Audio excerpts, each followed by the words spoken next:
Birlikten doğdu Cumhuriyetimiz, ilmin ışığıyla aydınlandı milletimiz. Rahat uyu sen atam, izindeyiz. Layık olacağız emanet ettiğin Cumhuriyete. İnanıyoruz damarlarımızdaki asil kanın gücüne. Kalbimizde hürriyet ezgileri yaşar, daima bunu söyleriz. Türk'ün atası sevgili Atatürk'ü asla unutmayız, çok severiz. Elimizde meşale, çıkıyoruz uygarlık merdivenlerini ilke ilke. Nesiller boyu ilerliyoruz milletçe, kenetlenip el ele. Cumhuriyet kuruldu 29 Ekim 1923'te, ulusumuz birlik beraberlik içinde. Muhtaç olduğumuz kudret hep damarlarımızda. Her zaman ilkelerin ışığımız ilerlediğimiz yolda. Ufkumuz geniş, Cumhuriyet nesliyiz, ruhumuz özgür, gelecekte de zafer biziz. İçimizde atamızın sevgisi, yaşasın Cumhuriyet.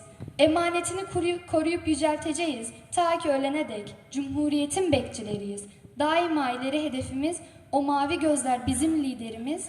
Güzel günler için dayanağımız akıl, bilim ve sözlerin. Aklı hür, vicdanı hür, irfanı hür nesiller yetiştirecek öğretmenlerin. Rehberi oldun, ışığınla buyurdun. Dileğimiz emanetin sonsuza dek dursun.